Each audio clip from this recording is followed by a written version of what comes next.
You may not like Duke. You may even hate them, but it's hard not to respect what Coach K has done over the last 4 decades. He'll retire after this season. John Shire, his assistant, will take over, a former player. And that gives us time to celebrate the winningest coach in history and to understand what he accomplished. I think you have to remember what Duke was like when he took over in 1980. Not an elite program.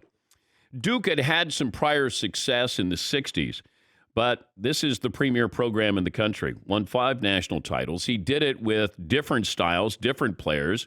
He broke through with upperclassmen, won titles that way, embraced the one-and-doners, won titles that way.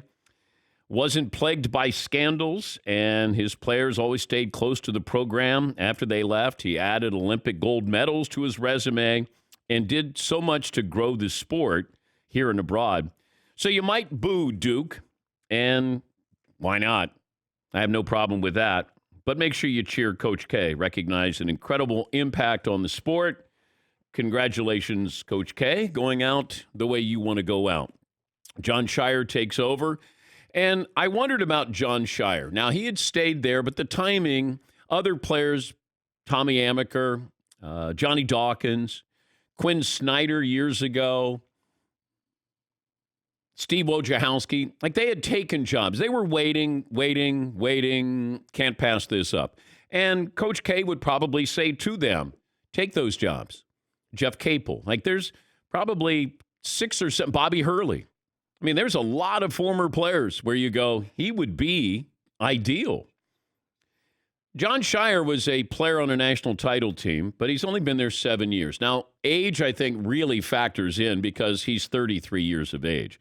I thought Tommy Amaker was the ideal coach because he's had success at Harvard. He's made Harvard relevant in basketball, but he's 55 years of age. And had he been 10 years younger, 5 years younger, maybe he gets that job.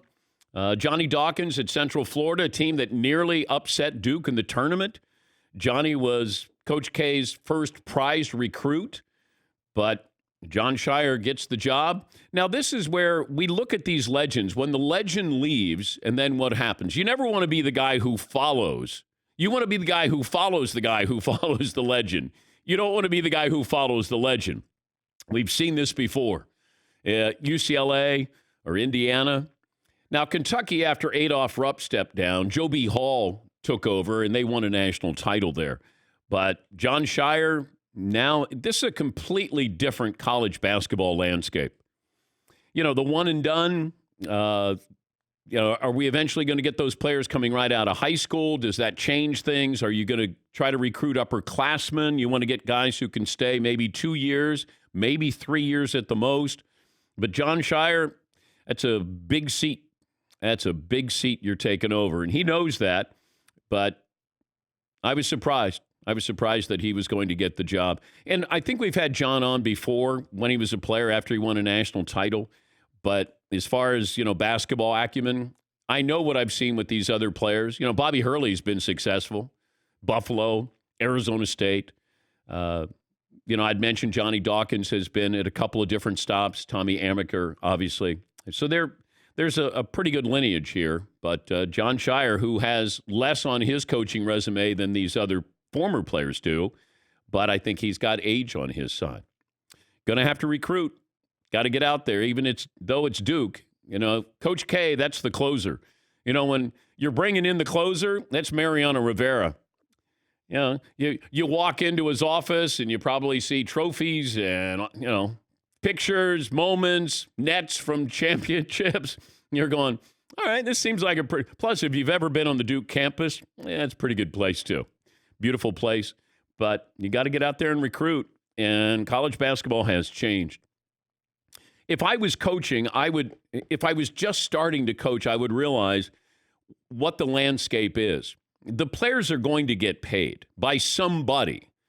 The question is, you may not know about it because everybody's got their hand in somebody's pocket. And I think after a while, that'd be really tough to deal with on a day-to-day, week to week, month to month, year to year basis, where this is what college basketball is all about. Players going to the G League. I mean, this hasn't settled yet. Like, I don't know where we're headed, but we're headed in some direction in college athletics. And is it a seismic shift? I don't know, but it feels like something is going to happen. It's going to happen in college football, the haves and the have-nots. It's going to happen in basketball with players. Do they go to a G League? Do they go right to the NBA? Those who do go to college, how long are they going to stay at college? You know, the shoe companies, all of those. I mean, there's just so much involved in this, a whole lot to unpack. But Coach K, you know, it's almost like you survived 41 years because it's a grind. And I know you're only recruiting how many players, signing, 4 players, 5 players a year, maybe 6. But, you know, you got to keep them there, keep them happy, playing time. Everybody wants their touches. Everybody thinks they're a star. You're coming into Duke. You're one and done.